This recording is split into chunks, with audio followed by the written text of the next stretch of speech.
Hi friends, നിങ്ങൾക്ക് എല്ലാവർക്കും സുഖമെന്ന് കരുതുന്നു. ഞങ്ങൾക്കും ഇവിടെ സുഖമാണ്. ഇന്ന് നമുക്ക് വീട്ടിൽ തന്നെ ഗ്രില്ലും ഓവനും ഇല്ലാണ്ട് എങ്ങനെ ഒരു ചിക്കൻ ടിക്ക തയ്യാറാക്കാമെന്ന് നോക്കാം. പ്രത്യേകിച്ച് അത് കുട്ടികൾക്കൊക്കെ ഒത്തിരി ഇഷ്ടമുള്ള കാര്യമാണ്. അപ്പോൾ നമുക്ക് വീട്ടിലുള്ള മസാല കൊണ്ട് എങ്ങനെ അത് ഉണ്ടാക്കാമെന്ന് കാണാം. ഇതിനു വേണ്ടി നമ്മളിവിടെ എടുത്തിരിക്കുന്നത് ചിക്കൻ്റെ ബ്രസ്റ്റും ക്യാപ്സിക്കവുമാണ്. ഇതിലേക്കുള്ള മസാല നമ്മൾ തയ്യാറാക്കുന്നതിന് മുന്നേ തന്നെ നമുക്കിത് ചെറിയ ക്യൂബുകളാക്കി കട്ട് ചെയ്തെടുക്കണം. അപ്പം നമുക്കിത് കട്ട് ചെയ്തെടുക്കാം ആദ്യമേ തന്നെ. അപ്പം നമുക്ക് മസാല തയ്യാറാക്കി എടുക്കാം. ഞാനിവിടെ ചിക്കനും ക്യാപ്സിക്കും ഒക്കെ ക്യൂബുകളായിട്ട് കട്ട് ചെയ്ത് വെച്ചിട്ടുണ്ട്. മസാലയ്ക്ക് വേണ്ടിയിട്ട് നമുക്കിവിടെ ഒരു 2 സ്പൂണ് തൈര് എടുക്കാം ആദ്യം തന്നെ.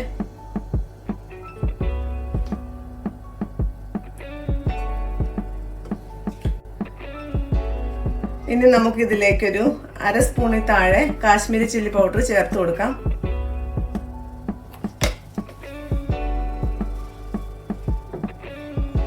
ഒരു 1/4 സ്പൂണ് ഗരം മസാല,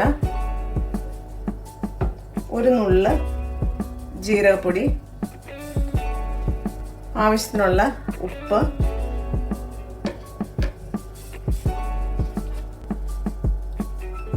ഇനി ഇതിലേക്ക് നമുക്ക് 1 സ്പൂൺ ഇഞ്ചിയും വെളുത്തുള്ളിയും കൂടെ പേസ്റ്റ് ചെയ്ത് ഇട്ട് കൊടുക്കാം. കുറച്ച് മഞ്ഞൾപ്പൊടി, ഒരു നുള്ളു മഞ്ഞൾപ്പൊടി നമുക്ക് ഇട്ട് കൊടുക്കാം കളറിന് വേണ്ടിയിട്ട്. നമുക്ക് എടുത്ത് വെച്ചിരിക്കുന്ന നാരങ്ങ നീര്, ഞാൻ ഒരു നാരങ്ങയുടെ നീരാണ് എടുത്തിരിക്കുന്നത്. ഏകദേശം ഒരു 2 സ്പൂണോളം വരും. ഇനി നമുക്ക് എല്ലാം കൂടെ കൈ കൊണ്ട് നന്നായിട്ട് മിക്സ് ചെയ്യണം. അതിനുശേഷം വേണം നമുക്ക് ഇതിലേക്ക് ചിക്കൻ ഇട്ട് കൊടുക്കാൻ വേണ്ടി.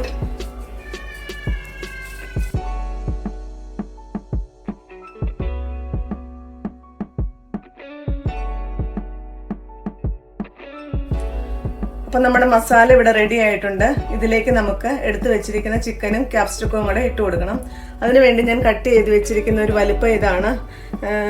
ഒത്തിരി വലുതുമല്ല ഒത്തിരി ചെറുതും അല്ലാത്ത പീസായിട്ടാണ് കട്ട് ചെയ്തേക്കുന്നത്. രണ്ടും ഏകദേശം ഓരോ സൈസിൽ. അപ്പം നമുക്ക് ഇതിലേക്ക് ഇട്ട് കൊടുത്തിട്ട് നന്നായിട്ട് മസാല പുരട്ടിയെടുക്കാം.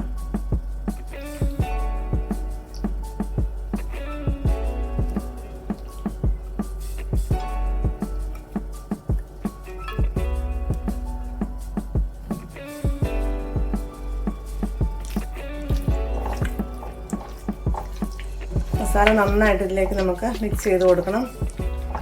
അതിനുശേഷം ഇതൊരു 1-1.5 മണിക്കൂർ നമുക്കിത് റെസ്റ്റ് ചെയ്യാൻ വേണ്ടി നമുക്ക് വെക്കണം. ഫ്രിഡ്ജിൽ വെച്ച് കൊടുക്കുക, അല്ലെങ്കിൽ പുറത്താണെങ്കിൽ അധികം ചൂടില്ലെങ്കിൽ നമുക്ക് പുറത്തായിട്ട് തന്നെ വെച്ച് കൊടുക്കാം.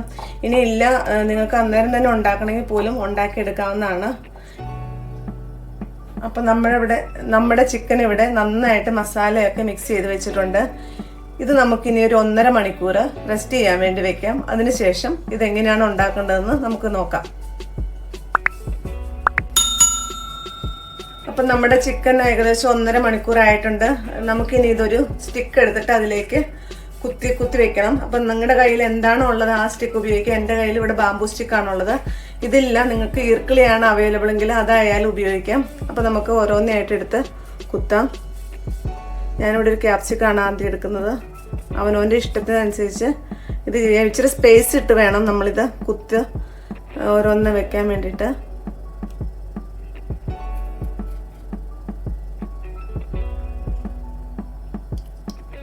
സ്പേസ് ഇട്ടില്ലെങ്കിൽ അത് നന്നായിട്ട് കുക്കായിട്ട് കിട്ടത്തില്ല. അതിൻ്റെ വശങ്ങളൊക്കെ ഒത്തിരി നമുക്ക് ഇത് ചെയ്യുകയും വേണ്ട. ഒരു 3-4 എണ്ണം നിങ്ങളുടെ പാനിൻ്റെ വലിപ്പത്തിനനുസരിച്ചുള്ള സ്റ്റിക്ക് നമുക്ക് എടുക്കാം.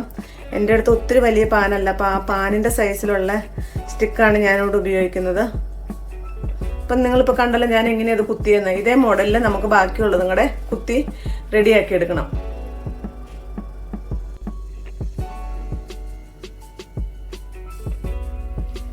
അപ്പം നമ്മുടെ ചിക്കൻ ടിക്കയ്ക്കുള്ള ചിക്കൻ എല്ലാം ഇവിടെ റെഡിയാക്കി വെച്ചിട്ടുണ്ട്. ഇനി നമുക്ക് ഓവനോ അങ്ങനെ ഒരു ആവശ്യവുമില്ല. നമുക്ക് പാനിൽ ഇത് ഗ്യാസിൽ ഉണ്ടാക്കിയെടുക്കണം. കാരണം നമ്മുടെ എല്ലാവരുടെയും വീട്ടിൽ ഓവനൊന്നും കാണത്തില്ല.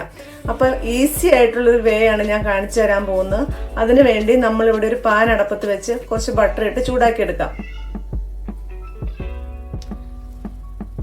ഇനി നമ്മുടെ പാൻ ഇവിടെ ചൂടായി വന്നിട്ടുണ്ട്. ഞാൻ അതിലേക്ക് കുറച്ച് ബട്ടറാണ് ഇട്ട് കൊടുത്തിരിക്കുന്നത്. നിങ്ങൾക്ക് ബട്ടർ ഇല്ലെങ്കിൽ സൺഫ്ലവർ ഓയിൽ എന്ത് ഓയിലാണെങ്കിലും ഇട്ട് കൊടുക്കാം. അപ്പോൾ നമുക്കിതിലേക്ക് ഇനി ചിക്കൻ വെച്ച് കൊടുക്കാം.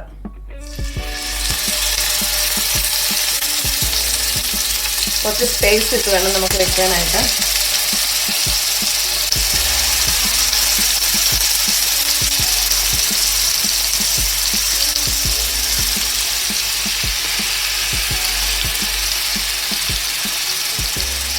ഇത് നമുക്ക് ചെറിയ തീയിൽ അടച്ച് വെച്ച് വേണം വേവിച്ചെടുക്കാൻ വേണ്ടിയിട്ട്. അപ്പോൾ നമുക്ക് ഇടയ്ക്കൊന്ന് തിരിച്ചിട്ട് കൊടുക്കുകയും ചെയ്യണം, ഇല്ലെങ്കിൽ അതിൻ്റെ അടിവശം കരിഞ്ഞു പോകും.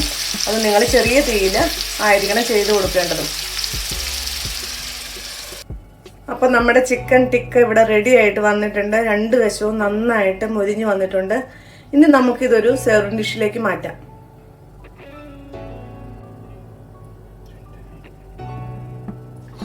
അപ്പം നമ്മുടെ ചിക്കൻ ടിക്ക ഞാനിവിടെ റെഡിയാക്കി വെച്ചിട്ടുണ്ട്. നമുക്ക് റെസ്റ്റോറൻറ്റിൽ കിട്ടുന്ന അതേ ടേസ്റ്റോടുകൂടി, അതേ പെർഫെക്ഷനോടുകൂടി തന്നെയാണിത് ഇവിടെ ഞാൻ കാണിച്ചിരിക്കുന്നത്. അപ്പം നിങ്ങളെല്ലാവരും ട്രൈ ചെയ്ത് നോക്കണം. വളരെ പെട്ടെന്ന് നമുക്ക് വീട്ടിലുണ്ടാക്കാൻ പറ്റുന്ന ഒന്നാണിത്. നമ്മൾ ആരും വീട്ടിലൊക്കെ പരീക്ഷിക്കാത്തൊരു സാധനമായിരിക്കും ഇത്. അപ്പം നിങ്ങളിത് കണ്ടിട്ട് നിങ്ങൾ ചെയ്ത് നോക്കുക. നിങ്ങൾക്ക് ചെയ്തിട്ട് ഇഷ്ടപ്പെട്ടിട്ടുണ്ടെങ്കിൽ ഞങ്ങളെ അറിയിക്കുക, കമൻറ്റ് ചെയ്യുക, ഷെയർ ചെയ്യുക. വീണ്ടും പുതിയൊരു റെസിപ്പിയുമായി കാണുന്നത് വരെ ബൈ.